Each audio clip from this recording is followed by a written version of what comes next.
아침에 일어나 창밖을 바라보다 보니 문득 가슴이 묵직해집니다.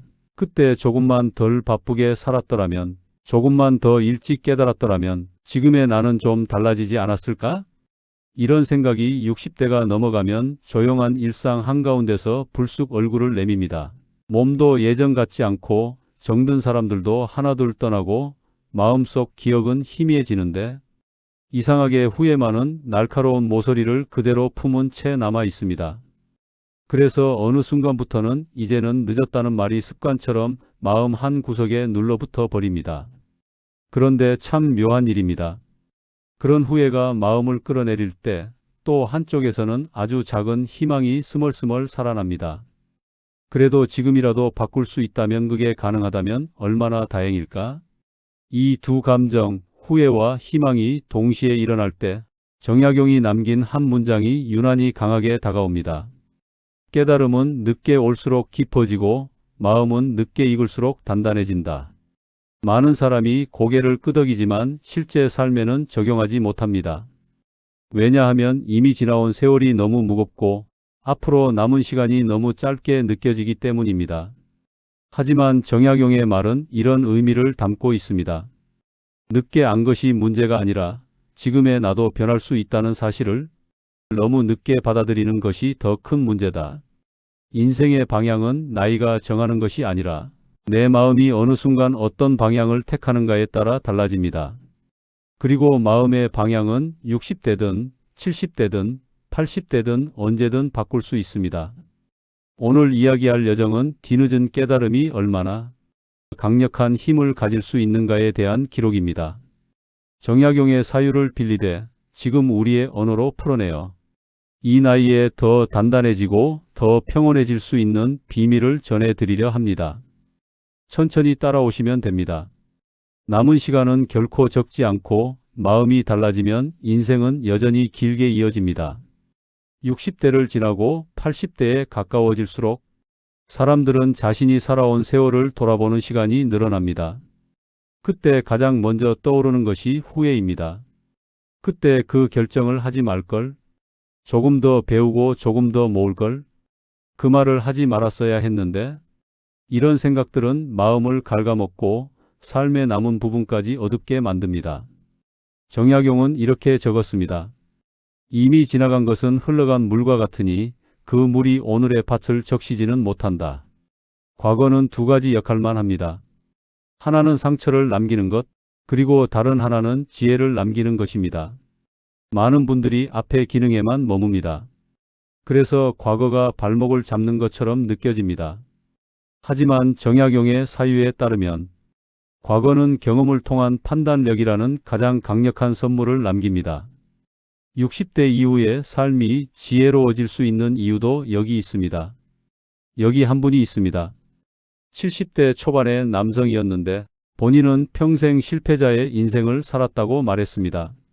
하지만 이야기를 자세히 듣다 보니 그는 실수도 많이 했지만 살아남은 경험도 엄청나게 많았습니다. 그 경험은 젊은 사람들 누구도 흉내낼 수 없는 것이었습니다. 그래서 저는 이렇게 물었습니다. 선생님, 실패도 경험인데 그걸 왜 전부 낭비하십니까? 그분은 잠시 멈추더니 이런 말을 하셨습니다. 내가 지나온 시간이 나를 붙잡는 게 아니라 내가 그 시간 속에 아직도 붙잡혀 있었군요. 과거와 화해한다는 것은 그 시간을 미화하거나 잊어버리는 것이 아니라 과거가 이제 내 마음을 흔들 권한을 거두는 것입니다. 정약용이 말한 흐른 물의 비유는 바로 이런 의미입니다. 오늘부터는 과거가 오늘의 나를 지배하도록 내버려 두지 않아도 됩니다. 60대 이후의 가장 큰 변화는 마음의 빈자리가 커지는 것입니다. 배우자와의 거리도 생기고 자식은 자신의 삶을 살고 친구들은 하나둘씩 연락이 끊어지기 시작합니다. 그래서인지 많은 분들이 이렇게 말합니다. 가장 외로운 나이가 지금입니다. 그런데 정약용은 외로움을 이렇게 해석합니다. 마음이 비어야 새로운 것을 담는다. 외로움은 단순한 결핍이 아니라 삶이 새로운 것을 받아들일 수 있도록 자리를 마련하는 과정입니다. 젊을 때는 외로움을 느낄 틈도 없습니다. 해야 할 일, 만나야 할 사람, 지켜야 할 책임으로 꽉 차 있기 때문입니다.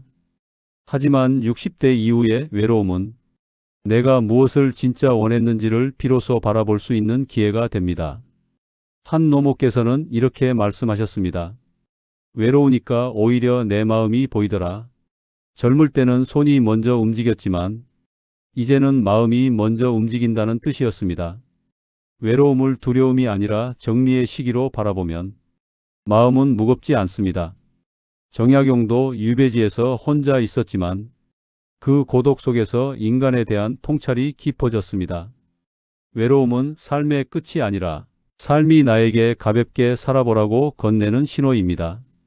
60대 이후의 삶을 바꾸는 것은 거창한 목표가 아니라 작은 일상입니다. 정약용은 말했습니다. 마음을 닦는 일은 큰 깨달음이 아니라 작은 습관에 있다.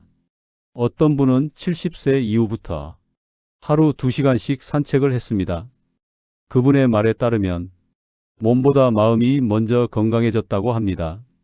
걸으면 잡생각이 줄어들고 어제보다 오늘을 조금 더 분명하게 살게 되더라는 말도 했습니다. 일상은 마음을 단단하게 만드는 가장 쉬운 도구입니다. 아침 햇볕을 쬐기, 따뜻한 차 한 잔 마시기, 하루에 3줄 일기 쓰기, 작은 습관들은 마음을 다스리는 바람과 같습니다. 정약용은 유배 생활 속에서도 작은 일상을 포기하지 않았습니다. 매일 같은 시간에 글을 쓰고 같은 시간에 자연을 걸었으며 같은 방식으로 마음을 정리했습니다. 이런 작은 일상의 반복이 그를 절망이 아닌 지혜로 이끌었습니다. 60대 이후의 삶도 마찬가지입니다. 무언가를 새로 시작하기에 늦었다고 느껴지겠지만 일상의 작은 변화는 언제든 가능합니다. 작은 일상이 마음을 다시 단단하게 만듭니다. 노년의 관계는 넓이가 아니라 깊이입니다. 오래된 인연일수록 감정이 많이 쌓이기 때문에 더 복잡해집니다. 정약용은 관계를 이렇게 설명했습니다. 사람 사이의 거리는 마음의 크기로 잰다. 거리감이 생겼다면 그 사이에서 사라진 것은 정이 아니라 여유입니다. 서로의 삶이 달라지고 생각이 달라지고 기대가 달라졌기 때문입니다.